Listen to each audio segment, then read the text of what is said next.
like, fuck, I'm having a heart attack. I was like, what's going on? I was completely fine. But just in my mind, I was just, there's something happened. Even now, I don't even know what it specifically was. And I remember going downstairs and like they called an ambulance and everything. And I was there and they were like, you're completely fine. It's like, you just have an anxiety attack.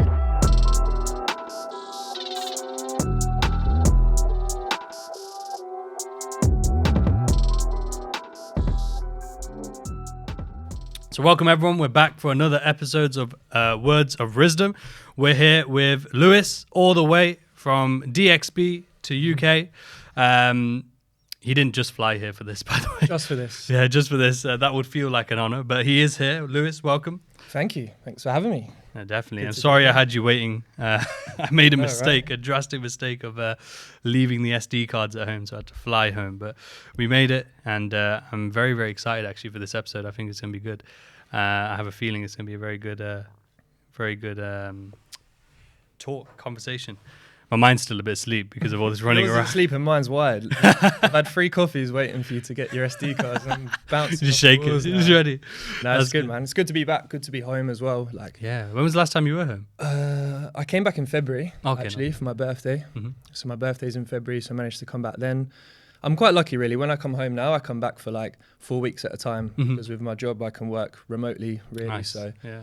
And yeah, this time was lucky enough to go on a nice family holiday. It's been a while since I've been able to do that. So yeah, man, just really good. Spend some time with the family, come back, and now I'm back in London for 2 more weeks now. I think, before I fly back to Dubai. So yeah, we've got the London meetup coming. Trying to avoid that Dubai heat at the moment. Oh, yeah, man. It's it does make me laugh. Everyone like crying about the heat here. I know. Me and Youssef are over there like melting, can't even go outside. But no, it's good. But it's been mad hot here. Yeah, man. I can't handle it. You probably saw when I turned up outside, I was sweating, even though I got an Uber. So I only walked up the street. It's crazy. What I will say is, let's start off with tell us a bit about yourself, sort of, what you do, a bit about your journey, and obviously into trading as well, because you do trade.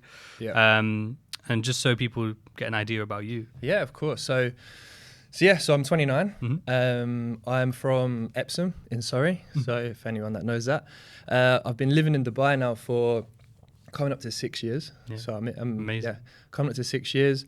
My kind of day-to-day job, my full-time job at the minute, is I work in digital marketing. So I'm a marketing director, work with various different brands across the Middle East. And yeah, moved out there when I was 23. And that's always what I've been doing, really. So I've been doing that working in marketing for 10 years now.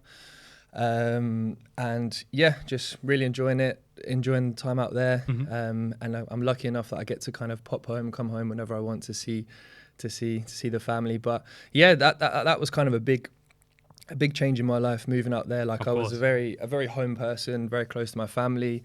I didn't go down the university route. I was kind of straight out of school, did an apprenticeship in digital marketing, and then just kind of really enjoyed it and just stuck with it. And just, to be fair, around that time probably was the perfect time. It was when marketing. Social media started popping and everything was moving online, and it was a perfect time to kind of move into that industry. Perfect. And yeah, since then it's just excelled, really. Yeah. Well, it goes to show, how we talk about learning a skill. And it goes to, obviously, most of the time we're talking about trading, but it just goes to show if you've done the right research, or generally which direction the world's going in, and society's going in, and if you've made the decision to learn a skill such as digital marketing at the right time, just like right now, coding, for example, or blockchain technology, for example, or the metaverse, for example, if you're learning those skills, these things, it's mad. Compared to when I first started out in marketing, the only thing that Facebook was really there for was to get likes and follows. That was all it was. Whenever we ran campaigns for clients, it was all that Facebook was now it's fully e-com. It's mad. The shift in spends from people spending on Google advertising, offline print, to now social media has just flipped, and COVID just accelerated that. I can imagine. Yeah. So yeah, the online space is definitely a good place to be. Would you say it's very overly saturated at the moment as well, or would you say it's kind of it is, that's but what it needs the market to be? is there for it. The demand is there for it. It's even going from being brick and mortar in stores to online. Most people don't even have a physical store anymore. Very true. So it's it's mad how fast it's changed, for sure. It is crazy how in it probably a decade, a whole transition in society could happen. And probably in the next decade, we're probably going to see something very similar, especially with the advancements of VR and the metaverse.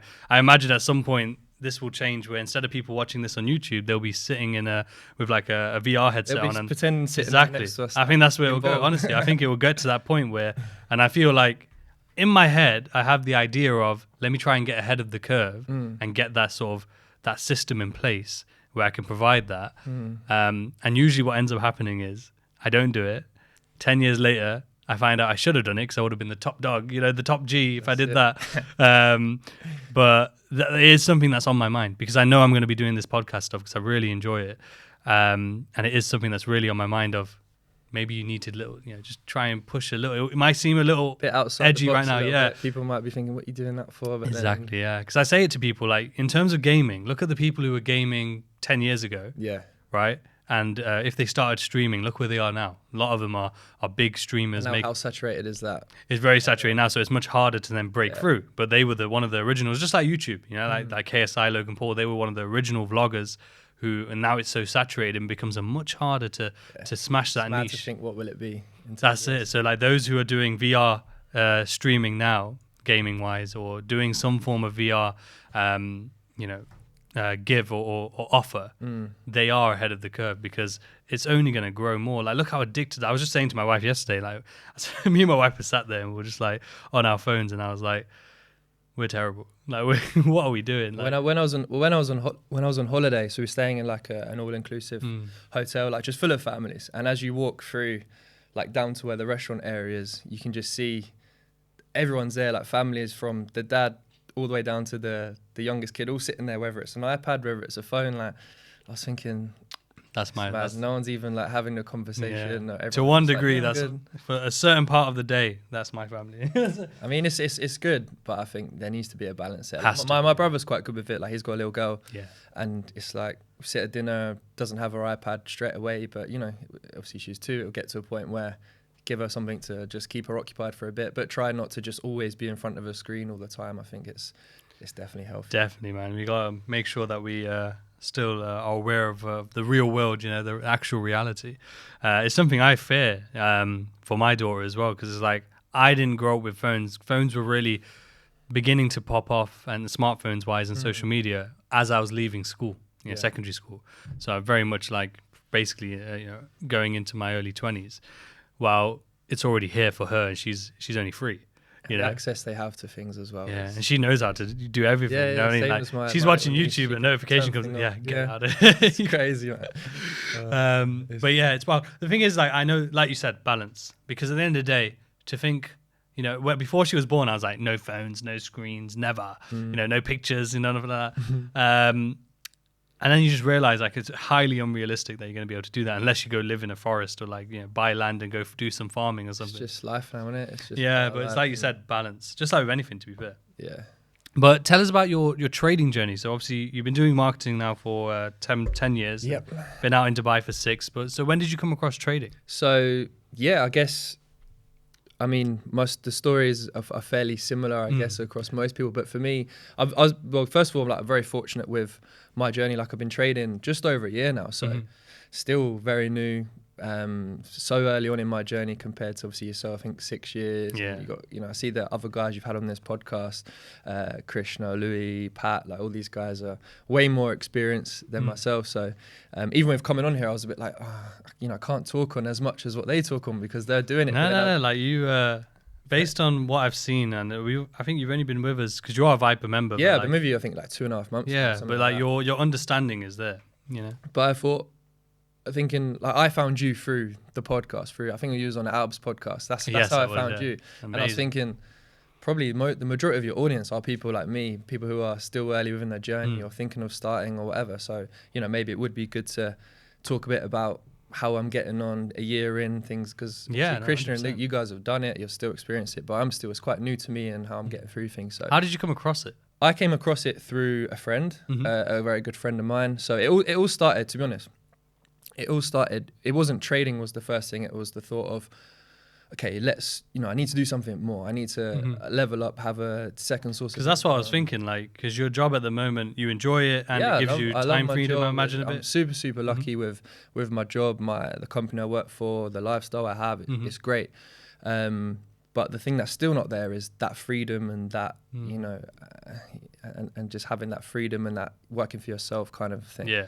So for me, I wanted that secondary income, and obviously COVID as well. Like, I lost my job in COVID. I had a job first. I used to work for a big airline in Dubai, and like straight away they got rid of everyone. So straight away I was kind of like, right, okay, like this could happen again. Like, of course, a job isn't safe. Like, they'll get rid of you and replace you in a week's time. So, I need to have something else, a bit more security, and that's when I started to look into different avenues. I think the first thing I started to read up and understand was like Amazon drop shipping and all that kind of stuff.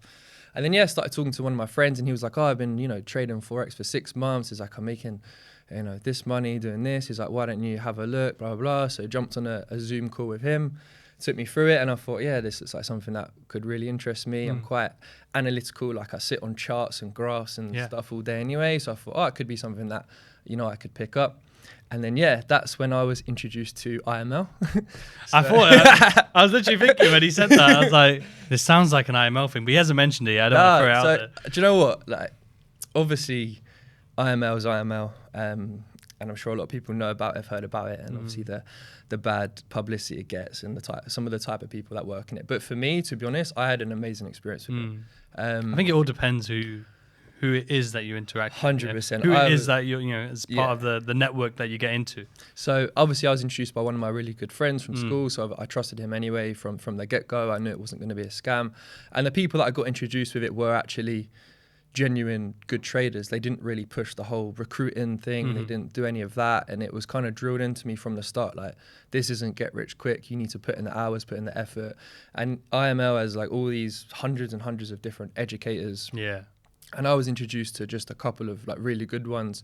One of them was John Dollery. I don't know if you ever heard of him. John. And like I just kind of stuck with that and just started with that. So I was with them for like 6 months. And then it started to get a bit too noisy in there. A few different things were going on, and I sort of thought, right, do you know what? Let's been there for 6 months now. Let's take a step back and see what else is out there. And I feel like I had an okay understanding on like market structure, and I was doing okay. I was seeing some breakthroughs, but still wasn't quite there. And then I joined another community for a bit, a guy who I met through that. Still with them now, actually. I still get on really well with them now, and still kind of involved with them now. And then it's just kind of leveled up from them, really, as I've kind of pulled away from all that noise and just really homed in and focused on just the trading only. And then the mindset as then comes with that. And then I stumbled across yourself on Alb's podcast, I think 2.5 months ago, and just really a lot of the stuff you were talking about really just sat with me, and it weren't even about is this guy legit. Well, funny enough, the podcast we filmed is over there. Oh, really? Right behind you. So from that I just was straight away, I really like this guy saying that he's genuine, and I think that's the hardest thing to find in this industry is genuine people who actually talk sense and don't just try and pull. Yeah, no, I appreciate that. And that's the beauty of doing things like networking with Alb, and then doing his podcast, and then it really actually before I met Alb, there was very few people or communities that I knew of that were legit. Like, I could confidently say, this is good people, good energy, good intention.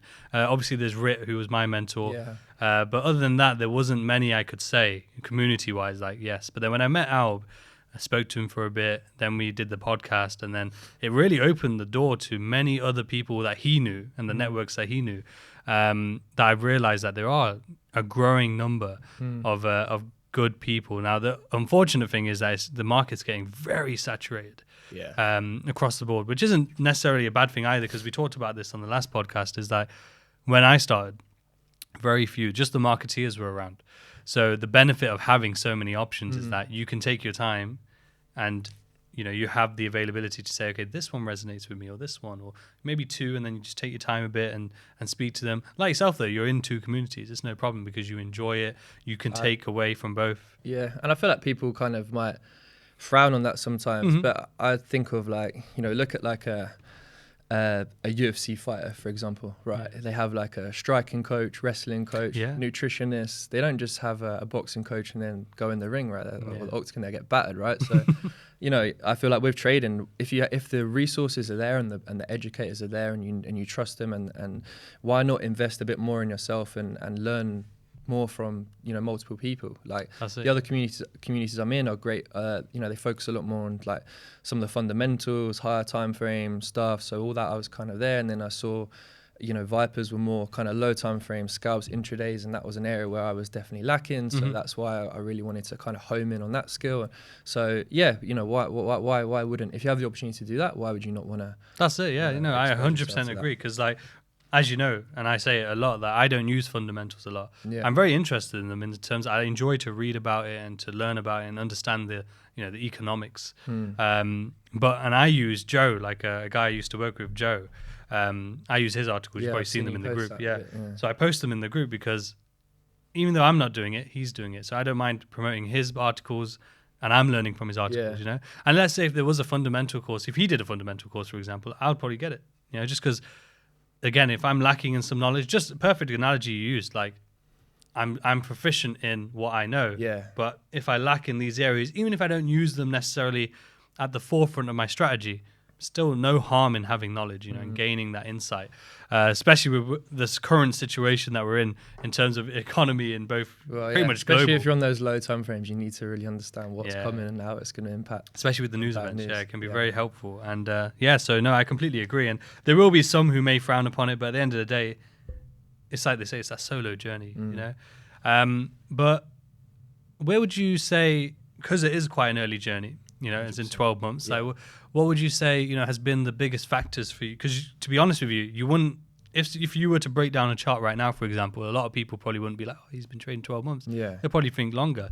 So what would you say has been the biggest leaps that you've found in that journey? So even like before I got on the charts and started to learn to trade, like my mindset used to be so different to what it is now. I used to be the typical out 3-4 times a week, partying, drinking, and just, you know, paycheck to paycheck. Even if I were, you know, living in a lavish lifestyle in a nice country, you know, it was still paycheck to paycheck for me. Like I remember when we had our first kind of one-to-one, it was like, you know, talking about our finances and how we're doing, and I was like, yeah, I've been living here for like 5-6 years, but I don't have the savings you would expect to have. What I earn, I was always just spending it and just on shit. Like, do you know what I mean? So to just shift from where I was, like, what kind of changed it for me to start with, and what really got me thinking, right, I need to level up now, was, so I went through like a bit of a shitty breakup like 2 years ago with someone, right? And I was like, at the time you think things are going great, you know, I think, oh, things are really good, I'm really happy, blah, blah, blah.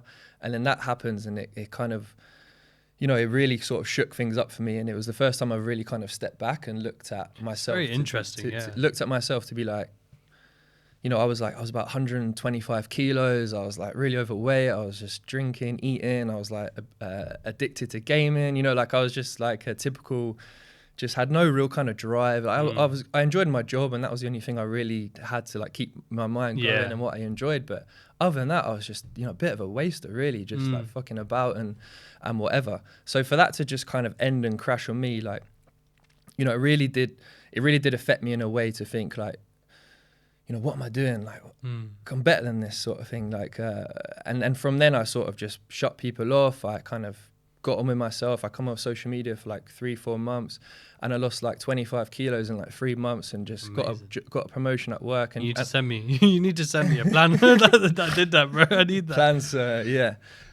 but yeah, they say like it really takes something that you consider at the time negative, to turn into a positive. And like, you know, although I was like really upset and it did affect me, I fucking needed that so bad right then. I really needed that shake to be like, come on, mate, like, what are you doing? Because I'd still be like that now probably if I was, you know, carrying on that way. So yeah, fair enough. And that's what made me, I thought, if I can lose all this weight, get through that, get a promotion at work, feel great in 3 months, like, what can I really do if I set my mind to something and sort of think of, you know, is there a certain skill? And that's when I started to think about, okay, you know, what else can I do? And I started looking at the other, you know, online revenue options. So and that's that. And then from then it just, I just really was engrossed with it.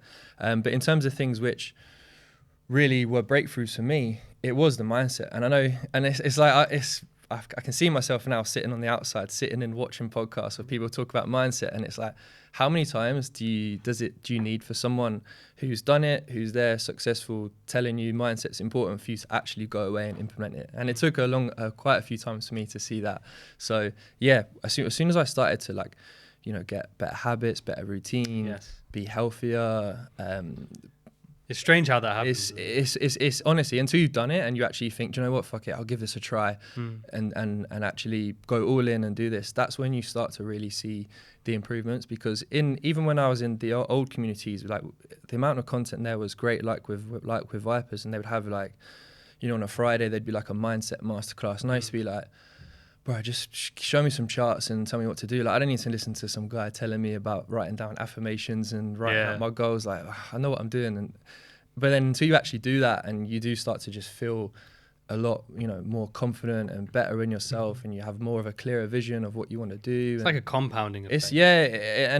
For me, that's the powerful thing. And like, in my room, I've got like a whiteboard with everything written on it that I want, and if I have like a mate stay or whatever, they look at you, go, what are you writing that shit on there for? And it's like, mate, they don't know. They don't know. So the funny thing is, when you finally, when they all come to fruition, all that, it becomes a reality, they'll suddenly have the whiteboard. They'll be drawing it out. Some are like, oh, that's a good idea, I might do that. But it's like, until you actually really just go all in. I find it very interesting though, like, because I had a very similar experience way before I was a trader, back when I was 17, 18, when I didn't have a breakup, but I had this situation. I'll explain it. But it was the opposite, where, how you said you were in not a negative, but you're kind of in like a rut, Yeah. And then through that breakup, it became a positive for you to change. Yeah. For me, it wasn't a breakup because we were never together, but that first person you think you've fallen in love with, that puppy love. So there's this girl, I thought I'd fallen in love with her. And what she ended up doing, we were never together. That was the thing. I told her that I liked her, and it was one of those classic, like, I'm not ready. I've just come out of a relationship, I'm not ready yet. And I'm like, okay, cool, it was so nice. And the thing is, like, it may sound arrogant, but back then I was the best person you could ever think of, in terms of I was always in the gym. My mindset was the strongest ever. Bear in mind, I'm 17, right? Strongest ever. I'm working 14-hour shifts at work, stacking money, and just that's who I was then. Anyway, so I told this girl I really, love her. I'm head over heels for her. I'm trying to like take her to restaurants and all this stuff. And this is how much of a chicken I was back then. Like, I've never been good with girls. Even my wife would tell you, right? I've never been good with girls. So I couldn't physically tell her like, oh, I like you or anything like that. I wrote her a letter and I gave her the letter. I couldn't even say it. I gave her the letter while she was in front of me. I said, don't read it now. Read it when you go home. Anyway, so she reads it and she tells me that, I'm not ready yet. I'm like, cool, whatever. I can wait, I'm here. Anyway, turns out she was sleeping with like one of my friends at the time, behind my back, yeah? Anyway, all that drama happened. And the weird thing is, I was really hurt by that, right? It wasn't really the situation that hurt me, but it kind of, I think it opened this door where this past trauma, because my dad passed away when I was younger, and it opened this door where I went through depression. That was the spark of it. But it led me like to sort of dealing with the trauma of my dad's passing. It was really weird. And so then suddenly, from going through being in the best possible headspace and the best work ethic and mindset and vision, it knocks you down. It knocked me down, bro. I was literally suicidal, but I wasn't like suicidal in the sense that I was, cutting myself or anything like that. But it was a point where I would cry randomly. Let's say if I sat here now and I had a random thought, I'd start crying, and it literally happened when I was at work. I used to work in a call center doing sales.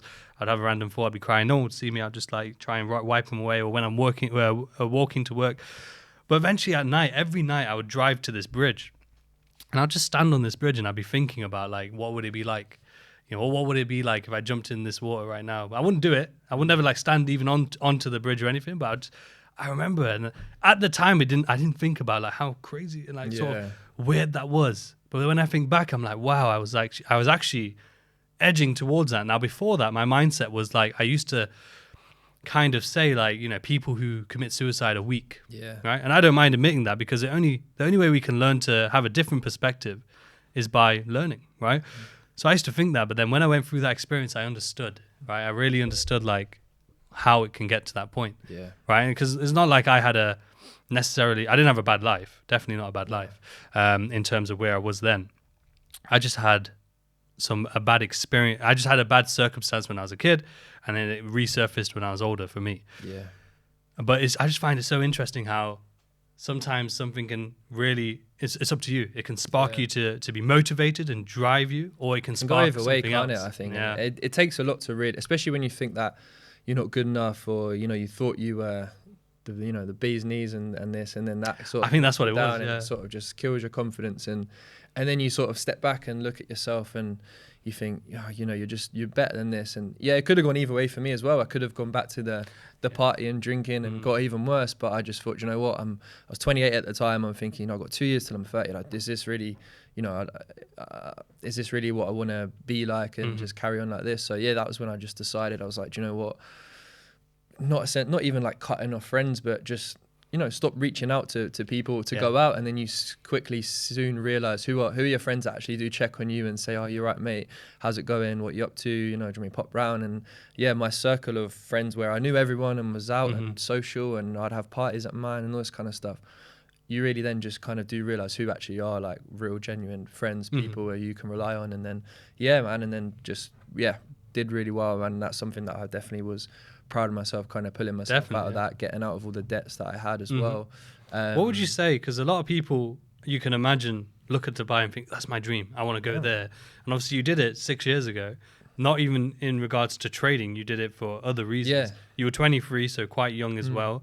I can imagine there was a bit, as you said, you're a very homely person, so it must have been a very daunting and maybe a bit of fearful experience to be like taking that leap. But what would you say? Because I've always said that, and I've always realized when I watch like interviews of successful, whether it's actors or anyone like that, they always say success and everything you look for is on the other side of that fear. Like 100%. The actors always say, and even the fighters always say, for example, like they are always scared, no matter who they are, they're always scared when they're about to make that walk, whether it's on stage or about to film a scene, or whether it's going to walk on into the cage or into the ring. What was it like for you to, before going and then getting there? Like obviously I was excited. It was a new opportunity. Like I went there for work. I got offered a new job.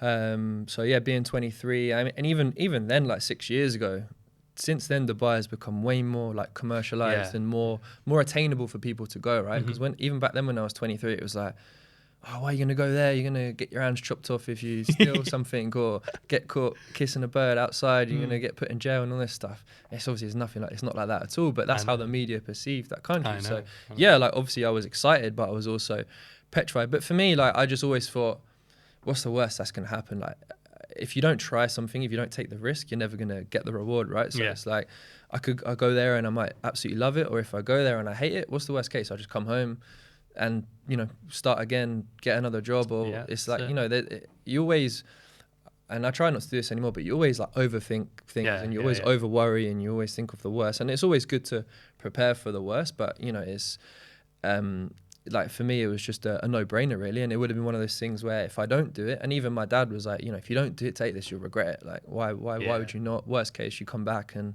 you're only 23, like what does it matter, sort of thing. You haven't really wasted any time. So that was a good experience for me. And then even when I got there, within the job that they'd promised me and told me that I was going to be doing, like just basically didn't exist. So I started this new job, was supposed to be like managing a team and working in this office, and there was like 3 people there. I walked in on my first day, I was like, where's the rest of the team? There was like some Aussie bloke, there's like, this is it, mate. And I was like, you fucking joking me. It's like, okay. So straight away I was like, shit. I was like, I better not tell my mum, she'll go mad. Yeah, I can imagine. I'm worried. So yeah, literally within the first week I like quit that job. So I was there, no job, 23. I was like, oh, okay, right. It's cool. Don't panic. Sort of just went out a few times, socialized, networked, met people, and blah, blah, blah, and then eventually found another job for like another agency, marketing agency, and everything worked out fine. So sometimes you just got to like roll with the punches, get on with it, and just, Because one advice I usually try to give people who are around that age, because a large part of our audience are, the big bulk is between 16 to 30, right? And it's about 50-50 for like 16 to 23 and 23 to 30. Like it's about 50-50. But I always try to give people advice in their 20s, late teens and 20s to travel.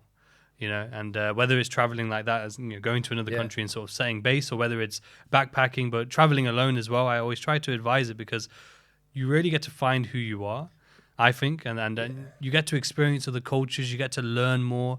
Because I always say to people, I've, like my sister-in-law as an example, right? She got married and she hasn't really traveled anywhere. And I was trying to say, like, go travel, go do some things first, so you know who you are before you look to then marry someone. You don't have someone else to rely on, right? If stuff happens and you start and you learn how you deal with certain things, how you deal with also being alone. How do you cope with just being alone and living alone, and not having your dad downstairs alone to go down and be like, right, how's it going? Like, just being on your own. Things don't work out. How do you cope with that? How do you tackle certain problems on your own? It really, really does help build that character and become more independent, and like you said, just learn more about yourself that you wouldn't do, but I mean, it's not for everyone. Not everyone likes to travel. It's fair. People like the being at home and just, I always forget that I'm kind of guilty of thinking in like, everyone needs to do this. Man, it is not for everyone. Like it isn't, and that's fine. Like you do whatever makes you happy, but unless you experience that, how do you know if that's not for you? Exactly. So. That's why I try and point out. But in terms of the lifestyle you talked about, like when you first got to Dubai, what would you say advice-wise of maybe if someone was, because I know there are a few people, especially in the Vipers, who want to move to Dubai. What sort of advice would you give to people to kind of look out for, or maybe navigate best when making that decision? It doesn't have to always be Dubai, but it's a very similar situation when people move to, say, Thailand or America or Australia. It's pretty much the same things that goes on for it's like that, have fun first, you know what I mean? That excitement's there. So maybe learning how to sort of control that a bit. I think before you, like, even maybe when you touch down, or even before you get somewhere, like, remember why you're going there. Like, why are you going to this place? Are you going there just to have fun, party for a few months, for a year, and then go home and then get back to, normal life? Or are you going there to, seize the opportunity to make more money, save, send money home? So make sure that's clear from the get-go, and that you kind of reflect and understand. You're 2 months in, you're like, okay, this was my goal. Am I steering away from it? Just remembering why you're doing that certain thing. So I think it's really easy to get lost and to, swerve away from the goal, exactly like I did. It took me like a good 3-4 years to sort of realize where I was going, and then to sort of pull myself in, check myself, and sort of get back on track. And it's like anything, like even Dubai as the example, it is what you make it. You've been a couple of times, like it's an amazing city, and it can be what you make it to be. It can be that, let's just go, waste loads of money, party lifestyle, go for the gram sort of thing. Or it can be, the opportunity there is mad, like it's crazy. Or it can be, let's go there, work hard, seize the opportunity, network. It's amazing for networking. A lot of things there are new, up and coming. So there is a lot of opportunity there, but it is honestly what you make it. And a lot of that does come down to who you surround yourself by and who your circle is. And are you around like-minded people? Are these friends just drinking buddies, or are they actually friends that are also want to achieve the same thing as you? I think that's super important as well. So I have had a lot of people ask me that, when they say, like, all of my friends are pretty much, sort of chillers and just there for the weekend and stuff like that. So what do I do? And I've been in that situation before, I think once or twice. And I said it's lonely. Like, you just have to kind of understand why you've made that decision to take a step back from those people. Yes, it's a struggle in the sense that you may have weeks, maybe a couple months of not really having a social life with other people. Maybe you can go do stuff by yourself. But did you experience, I know you said that you had, your circle did sort of decrease and maybe grow in quality. Did you have a period where you maybe didn't have too many people and you had to find new people, or was there a certain... Not even, like, I talk to now people I've met through trading and in my communities more than I speak to, like, a lot of my friends. So, like, I have, like, 2-3 really close friends, and these friends are not even people you need to speak to every day, right? These are, who your best friends are because you can speak to them once a month, once every couple of weeks, and it's like the same vibes, the same thing, how you getting on, and it's fine. But I think, if you do go through these stages where you feel a bit lonely, a bit isolated, you're on your own, just, I think, remember, like, why you're doing it and I think Pat mentioned this in his podcast with you, but it's something that really sort of hit home with me as well when I kind of I think it's in Think and Grow Rich or something like that. About my favorite book. Yeah, man. Like, highly recommend that to everyone. On what is your reason why, and not even like what is your immediate reason why. So there's this guy that I listen to on Spotify. I'm trying to remember what his name is. Like Doctor. It begins with a G, something like that. I'll find out what it is after this. But basically, he does an episode on knowing your why. But it's like the 5 or the 7 levels to your why, because a lot of people, it's like, oh, why do you want to do this? And it's like, oh, I want to make more money and support my family. And it's like, okay, but ask yourself why like 5, 6, 7 times, and you'll really get to the reason why I do that, why you want to do that. So yeah, it's crazy, really powerful in understanding that, and it really helps you kind of dive in. So yeah, whenever you do and you are feeling a bit isolated, low, or maybe you're not really making the progress you think you're making, just like remember why you're doing it, right? And everyone's why it can be different as well.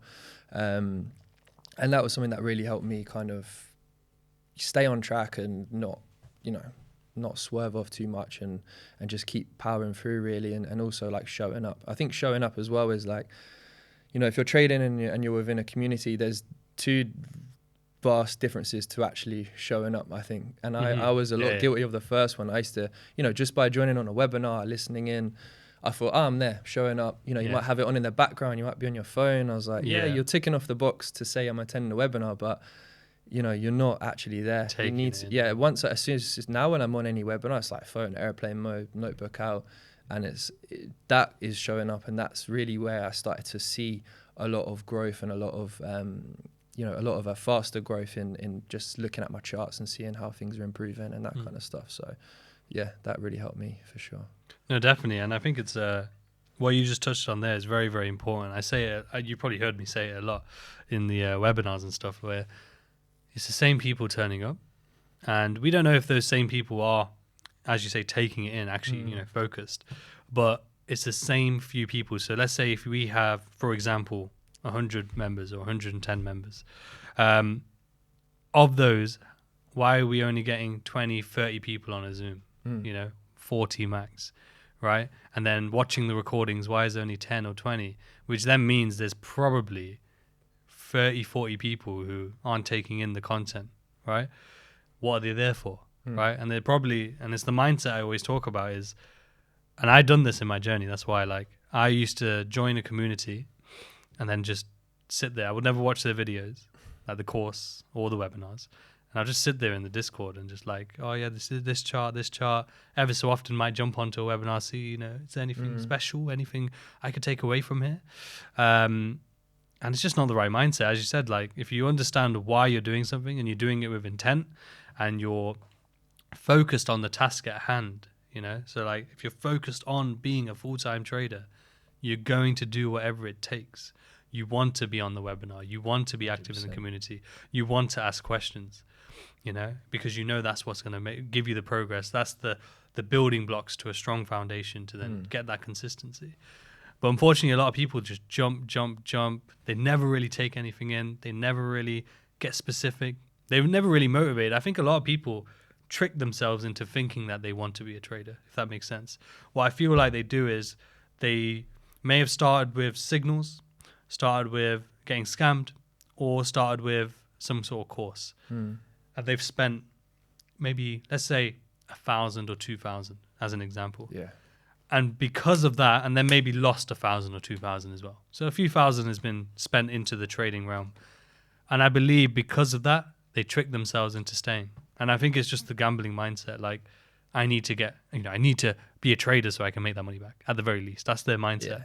Rather than I enjoy being a trader. I actually enjoy. You have to, man. You have to enjoy the journey, because it's a long journey and it can be a lonely journey as well. If you're not truly passionate about it, and you don't, even if you're making no money at all, if you're not enjoying the process and what's involved in the learning and the leveling up, and even like trading for me, the whole mindset and building better habits, routine, being more healthy, like it helps all aspects of your life. It's not just the trading. Like for me as well, like I suffer from anxiety a lot, and even for me, like trading and keeping myself busy and active and learning. It really helps with that aspect of my life as well. Like that was something that I suffered with a lot worse back in when I was, you know, in a lower time of my life, and it's a lot better now, and trading's really helped that just with the whole mindset side of things.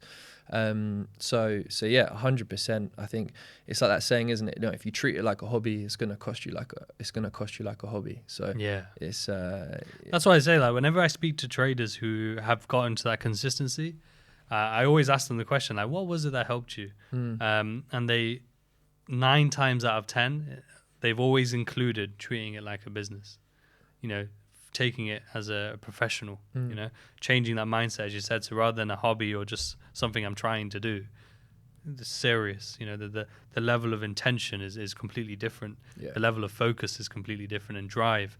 And I think it makes a massive difference. And I'm glad you touched on that, actually, in terms of like anxiety. I was thinking about it last night, and I was thinking, like, I've had bouts where, because of maybe my lack of education on anxiety and even depression, like with depression, I was, it's a weird thing to say, but I was lucky enough to experience it, to be able to know some level of insight.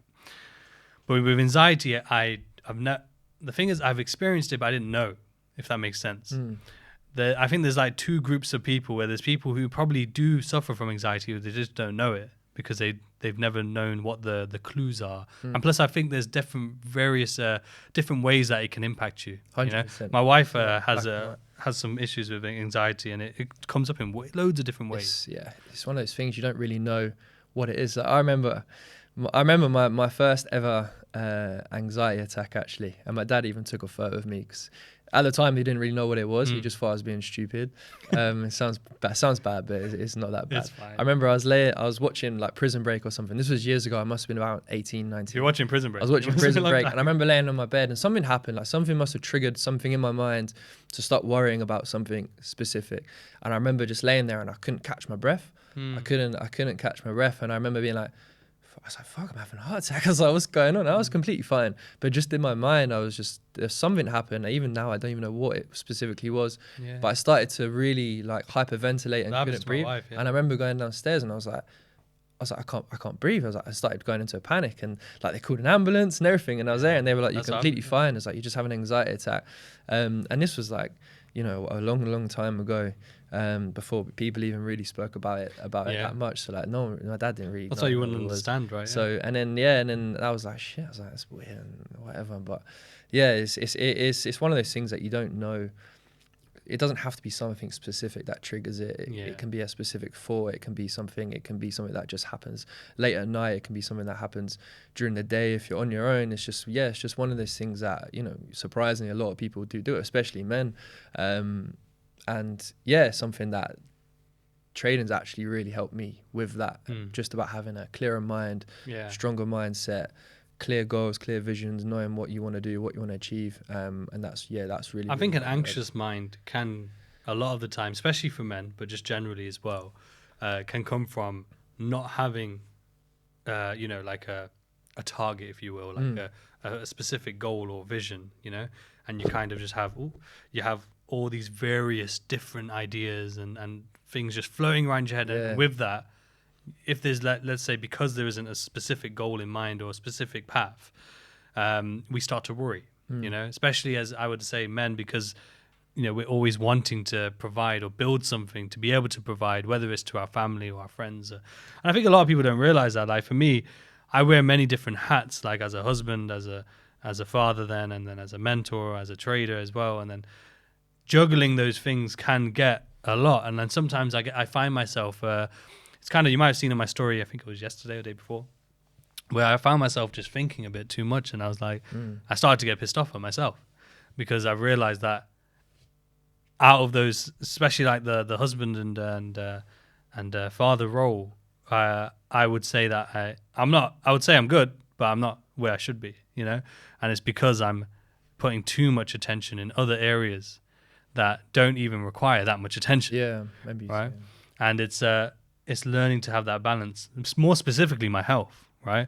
I've I think 3 times now I've lost 10 to 12 kg and then put it back on. due to the lack of just consistency. I get to 3 months. That's like the limit. So what I've done, which I've always known will work, this is the weird thing. What I've done is I've said I'm going to, after this meetup next week, I'm going to sign up to a white collar boxing fight and just start fighting. Gives you something to aim for, right? Cause because I don't want to lose. No one wants to I love fighting. Getting gassed out in 30 seconds. That's it. Getting bashed up. That's it. So I know it'll work. I've always known it'll work, though. I always known that if I... Sometimes that's what you need, though. Yeah. You can't... It's hard to accomplish anything without actually understanding what your end goal is and what you want to achieve. And even with that, a lot of people focus too much on that end goal and not the steps in between. That another great book, Atomic Habits, I literally just finished it. I just bought it. It's sick. I just literally finished it on holiday, and it's literally about not understanding what your end goal is, but don't focus on that. Focus on, okay, what are the 5-10 things that I need to do consistently that are going to get me to that end goal?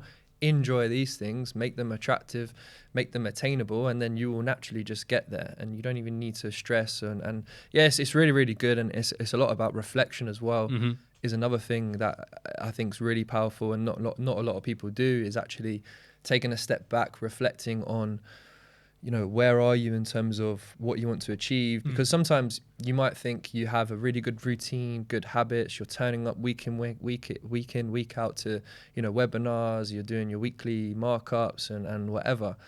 But until you actually look back, if you've been just, you haven't moved, you've been achieving the same thing, for months now. It's like, okay, I might think in the time my habits are great and my routine's great, but, it can be better. Maybe it needs to be tweaked. Maybe it needs to be improved.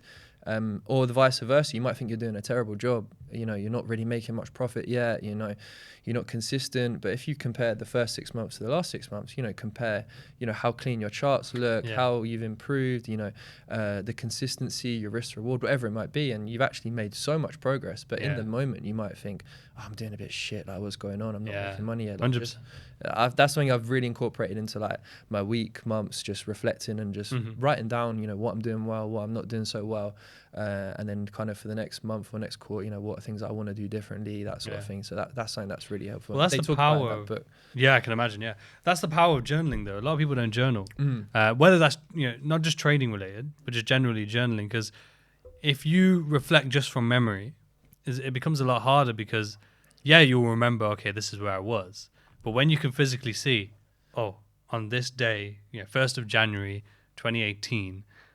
I was feeling down about this, but I've mastered that now. Whether it's like a habit, for example, it could be like health related. Oh, look, I was 120 kg here, and now I'm 90 kg, right?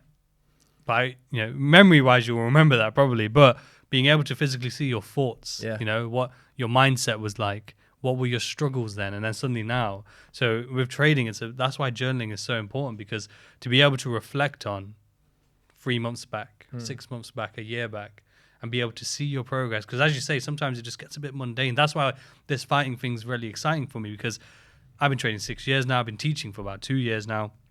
And trading to me is not exciting. Well, I don't get excited by trading. The thing that excites me is helping others, seeing people's progress. But like in terms of my personal trading and trading as a topic, it's not like, it doesn't really like excite me like it used to, right? Because now it's just routine. It's just doing the same thing every day. Well, that's why like with this fighting thing, it's like, hey, I've always loved fighting. I've always trained. Haven't trained for a while now, but I used to always train.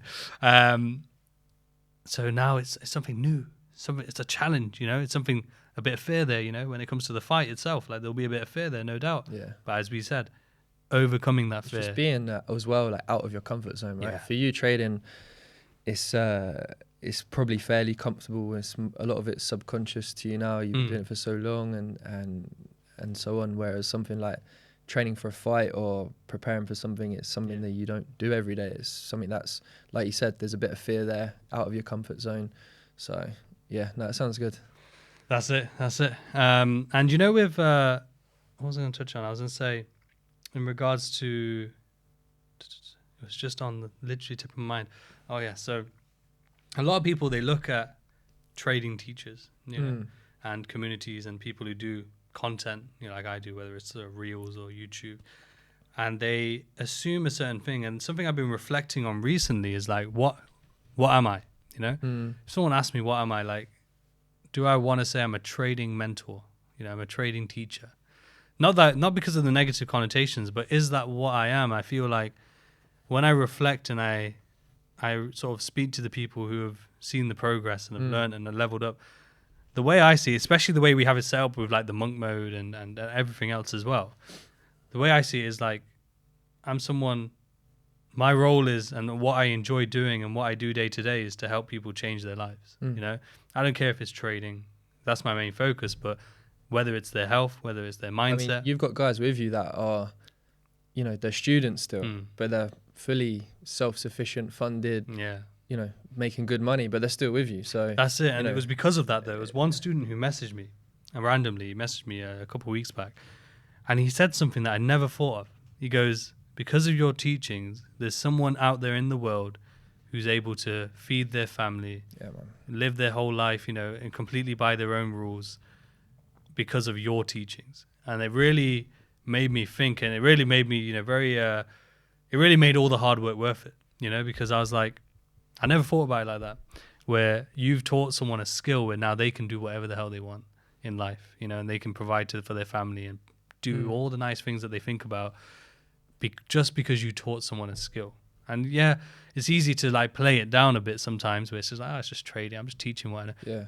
But then when you realize the true impact of it, and I'd never thought about it until he worded it in that way, and I was really thankful for that he did that, because I do get times where I'm like, is it really worth it? You know, is it really worth all the time and energy and effort that goes in, and especially all the sacrifice of all that time that could then be put in other areas?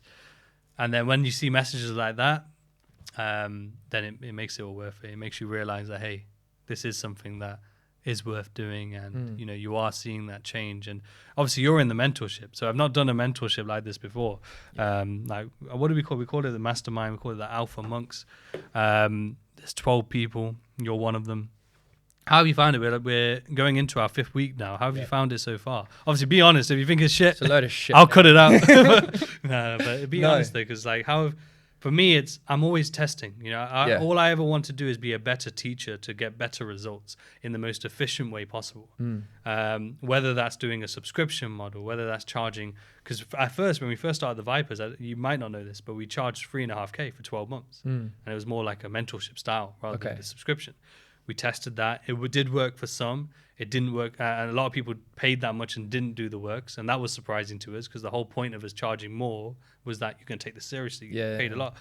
But a lot of people didn't. They went ghost. So that was a shock to us. So, okay. Then we switched it to cheaper, multiple packages cheaper. Again, very similar. So then we did subscription. Subscription works very well, because a lot of people then, when they're not doing the work, they go. And that's happy with. And there's accountability there. But in terms of getting results in a efficient manner, I've always thought one-to-one is the best. 100%. So that's why we did this mentorship. But how have you found it so 100%.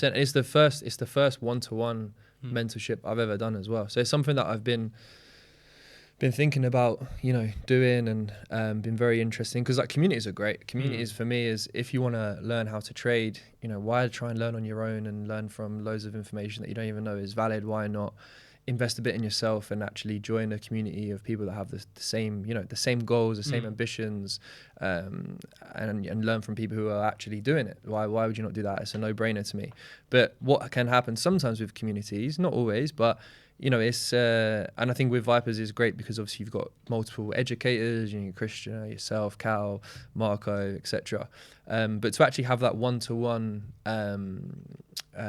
accessibility, I mean, even without the mentorship, like, you know, if you're in the elites, you've got the Ask Mentors. A lot of the times in the Q&As, you know, you answer question, you do answer the question. So even without the mentorship, it's still powerful. But to actually have that one-to-one accessibility with yourself, to be able to ask questions, have the calls, and it being put into like a smaller group, I've found that to be very, very beneficial, because it can be quite noisy sometimes, especially if you've got guys that come in that are obviously fresh, brand new, and it can be very repetitive. And sometimes if I don't check the chat for like 3 hours in the day, there's like 50 messages that I need to catch up on, and sometimes. So, but I mean, it's obviously great. But yeah, that's been really, really powerful for me, and just being able to really home in, because even for me now, like, I don't read too much of the other chats and so on. I really just focus on our and what we're doing. Obviously, I still join the calls and so on. But yeah, like having that sort of one-to-one time has really just, even in the last few weeks, has just leveled up so much, and it's made me more confident as well. That was one of the things. Is, you know, trading's two main things for me. It's like patience and confidence. Like patience in your analysis, but then confidence in your execution, and that's like it's that fine balance. Exactly. And yeah, just having that smaller group, less noise, it's been super beneficial to me, and really enjoying it so far. So we'd definitely recommend that as well to somebody that really wants to level up, is to see, even if it's not mentorship, just, you know, have one-to-ones as much as you can. You know, obviously there's 3 or 4 of you guys in there, all kind of obviously smart money in a sense, but all have your own little twist and your own way of doing it. So, you know, find something that is more, you enjoy more, or that you can understand better, and just kind of home in on that, and invest in yourself a bit, and do one-to-ones that way. But yeah, man, like really enjoying it. Obviously, I've just been on holiday, so come back, so I haven't been as active for the last 10 days, but still been there, still been catching up on things. And now I'm back, looking forward now, new month coming in. Just that's it, definitely. And we got the meetup on Wednesday. Yeah, man, looking forward to that's going to be amazing. Boys. Yeah, you're going to see, I think that's our largest in terms of turnout. So we've got like 40 odd people or something. I think hopefully if everyone turns up, we'll have 45 now. You're picking up the bill as well, I heard, isn't it? It's crazy, man, honestly. But yeah, and it's going to be fun, man. There's going to be arcade games. By the time this comes out, it would have already been thingy, but there's arcade games, old school ones, you know, the PS2, Nintendo 64, Time Crisis, you know, Time Crisis? I think. Yeah, that's the shooting one, right? So they got all these, they got like the Pac-Man, all the old school arcades. So it's going to be a great laugh afterwards as well. And we got the Hustle guys coming, so Alb and Sketchy, and we got a guy, another community called Quantum. We got our guy Mansa there, great mindset, and I can't wait for people to connect, because again, this is going to be out after, so the surprise is speed dating. I'm ruining it for you. You told me already, I think. You said there was an idea you were going to do like a quick in and out. So I've got the name badges. I bought them. Really? Hello, my name is. Right, so writing it on it. I've got a little timer. I'll put it to 3 minutes. It would go off. I'll say switch, and everyone will switch around. So everyone's going to talk with everyone, and so that you're going to have a chance where I haven't seen it before done. Not that I'm the first or anything like that, but what I'm saying is I want to see what it's like for other traders to speak to 43, 44 other traders, you know, including myself. I'm going to sit there and do it as well. But I want to see what people's mindsets are like, and how, if they enjoyed it, you know, is it something that's really beneficial? Because if so, then I'll host networking events on a regular basis, not for Vipers, but for... I think it's good, because obviously a lot of these meetups you see, it's just like seminars and you know, presentations, which is great, but to actually be engaged more at a social level, and actually, you know, you might be sitting there with someone, but you don't have to ask them questions on trading. You can ask them about the lifestyle, you know, all this kind of stuff. Like it's good, man. It's good to have a bit of a break as well, and see someone, you know, people in a bit more of a relaxed environment. That's it, yeah. Again, plus like meeting seeing the faces that you speak to, you know, pretty much daily, you know. Even like meeting you, I was like, right, he's a bit taller than what I'd thought. I knew you'd be taller. That's the thing, yeah, because you mentioned the weight before, right? And I know what it's like I'm not like crazy tall, but like I know it's easier to carry, say, because I wouldn't say you look 100 kg, for example. Like I wouldn't say that you've been 125, but when you're tall, it like spreads out a lot better. Yeah. So like for me, I'm like 117 right now. Yeah. A lot of people wouldn't look at me and be like 117. They'll say I'm big, but they might not be like 117 kg. But because we're taller, it likes to spread out a bit. Works out sometimes. But hopefully after, you know, with this fight coming up, I'm gonna shred that down. Because my plan is I want to get into the YouTube boxing. You'll have, you'll definitely have, you'll be able to fill a few. Because our guy, you know, Josh, who edits these videos. Okay. He does these. He. I remember you saying he's doing. Which one is he doing? He did the Kingpin one. So he did the one that Deji did the last Deji fight. The TikTokers or whatever. Yeah. So I said to him already. Said, listen, get me on it. And not because I want to be a YouTube, thingy. I just like fighting, and I think that the whole YouTube and social media boxing scene is only going to grow more. Yeah, man. So I'd rather get involved. I said I'll fight for free. I said I don't care about money. I just want to test myself. I need some drive as well. I want something new. I want a new venture to excite me, you know, because that was what I was talking about earlier. I've kind of gotten a bit stagnant. Get comfortable, don't you? Get comfortable. Exactly. That's exactly what you were talking about earlier, like having that switch, that change, that drive. Yeah. That's what I want. I've been missing that feeling for the last, probably a year, I would say. But with the mentorship, that helped because that was something new, something exciting. Yeah. But then I want something outside of trading that's going to be something new. So that's why I'm doing that. But But yeah, I wasn't saying. Luckily for you, we're going to wrap up now, but luckily for you, we don't. The sauces didn't come, so we didn't get to have the hot sauces. Saying that, I was thinking, you stitch me right up here. Bro, I would be dying with you. I can't handle spice at all. So, but one of those sauces, I promise you, we wouldn't be able to speak after. Really? Not properly anyway. We would be there like... I would have died, I think. I'm even hot sitting here. Like, I've got my sunburn from holiday. I got all the lights on me. I'm like, I've got to... How was the thing behind me? Yeah, I'm trying to not look at it, to be honest. It's wigging me out a little bit. Yeah, I'm not going to lie. It's like one of those hypnotizing, yeah. If everyone can't see it, it's just like a grey wall. They can see it, they can see it, yeah. Oh, they can, and it's just, yeah, it's fine. Yeah, so good. We're finished now. But Lewis, thanks for coming. I really think that a lot of people are going to take away a lot of things from this podcast. I really appreciate it. I know you're in Dubai, so maybe the next one I'll fly to you and we'll do it there. Yeah, I was gutted. I sort of joined just after your meetup. It would have been fun. I know, man. Honestly, but no, thank you for having me. It's been cool. I've never done anything like this before, so yeah. I think you'll be good at it though. You probably have to start one out there. Probably, but yeah, and I just wanted to say as well before it ends, like on behalf of me and even people that watch this, because this is how I found you. It's like a massive thank you and gratitude to you for like all the hard work you put in. You obviously mentioned about, you're a dad, you're a mentor, you're an educator, you have your own trading and everything, and it's just, yeah, man, like you're really appreciated by the boys and everyone in the community, and probably so many other people as well. So big thank you as well from me and from everyone else. Like, it's what we always say. I always say we progress together. We always grow together, and we use each other's energy like that, and that drive and conversations like this as well. Like, we don't get to do this. We do it on Zoom sometimes, of course, but like it's a different feeling when you're together and you're speaking. Obviously, it's a little bit different when the camera's there, but I feel like it's kind of like a accountability, to stimulate a conversation. But I really, really enjoyed it, man. And thank you as well for your kind words. But yeah, until next time, we'll catch you later. Cheers.